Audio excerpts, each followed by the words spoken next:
a fi sọ fún àwọn Fúlàní tí máa ń jiyàn gbé pé ẹ̀wọ̀n ò lè jiyàn gbé ní Ṣakí.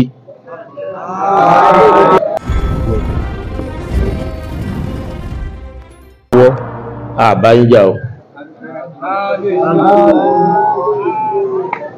Bàtà àwọn méjì tí mo sọ yẹn à ń bá wọn jà, ẹ̀ẹ́dẹ̀ gbúrò mi, ẹ ti gbọ́, ẹ̀ẹ́ gbúrò mi tó bá ti yá. Ẹ ti rí pé láti gbàgbé no àwọn ni wọ́n máa mọ̀ wọ́n ti wà níbẹ̀ tó bá lọ sìn kó lọ wò wọ́n níbi ilé epo yẹn lọ́bẹ̀. Balógun kò pè mí tó bá ti délé ẹ lọ wo bẹ̀, àwọn ọlọ́pàá ti wà ń bẹ̀. Ààbò tá à ń ṣe torí tìyín náà ni.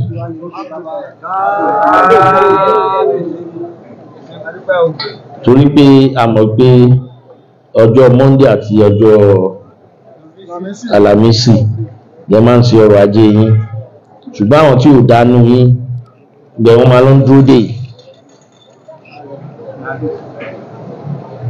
Àwọn ọlọ́pàá border patrol wọ́n ti wà ń bẹ̀ látàná. And the commissioner of police in charge of border patrol have been so generous to us. 15 officers not posted there, and they will be doing 24 hours shift every time. Ọlọ́pàá wọn wà ń bẹ̀. And about 3-4 days ago, Eric Williams was in Ṣakí, and we make requests from him that ọ̀nà Iléṣà kan assist wa kan bá fi àwọn military personnel síbẹ̀, wọ́n dẹ̀ fi sí ọ̀nà gbọ̀rọ̀ náà. A fi sọ fún àwọn Fúlàní tí máa ń jiyàn gbé pé ẹ̀wọ̀n ò lè jiyàn gbé ní Ṣakí.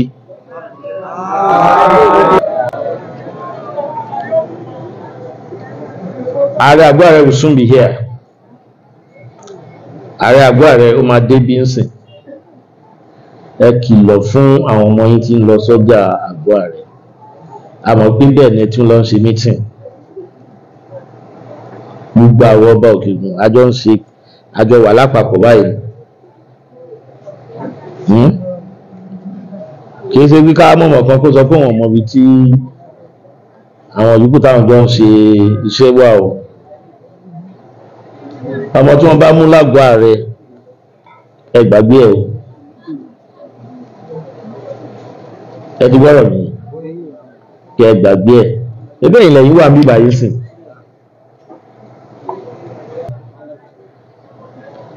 Kì í sọdún ilẹ̀ kan wá àbí? Tẹ́ bá ti rí àwọn kọ̀lọ̀rọ̀ sí tó bá join yín, àwọn tẹ́ ẹ̀ mọ̀ rí tẹ́ máa ń gbà yẹn, ẹ nímọ̀ wọ́n rí ẹ̀ẹ́dẹ́gbà wọn. Àwọn Fúlàní gbé pákán dà, gbé pákán.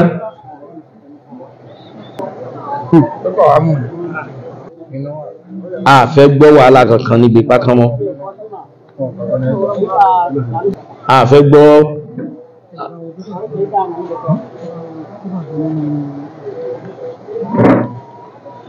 tí ẹni tó bá fẹ́ dá wàhálà lẹ̀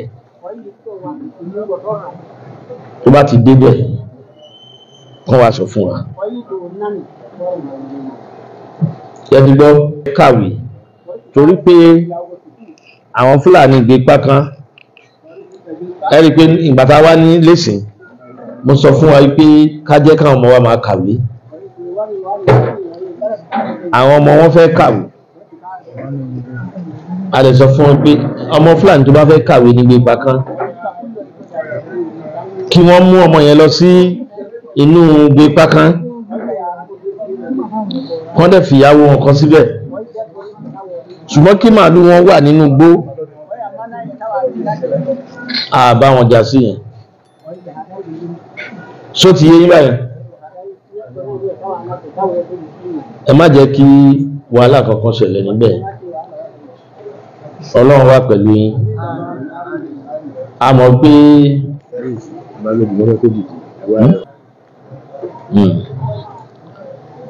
ṣùgbọ́n ẹ jẹ́ kí n sọ nǹkan fún yín, gbogbo ẹ̀yin olóyè wa tá a yàn, ẹ̀yin tá a bá ti rí pé apá yóò kábi tá a fi ń sí, a lè yọ yín kúrò ká fẹ́ lòmíì síbẹ̀ o.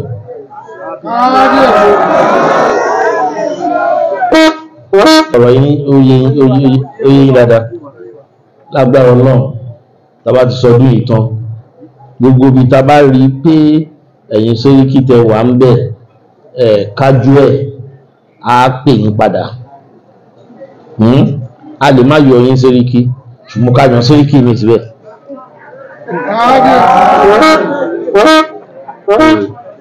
Ẹ ṣé púpọ̀, Ọlọ́run wà pẹ̀lú yín, Ọlọ́run dá ọmọ yín sí, ẹ ní ṣòfò ẹ̀mí, ẹ ní ṣòfò ogún o, ẹ wà àdẹjọ máa ṣiṣẹ́ àfi pẹ́pẹ́pẹ́. Ẹ ṣé gan. Ẹ̀yin onífọ́tò.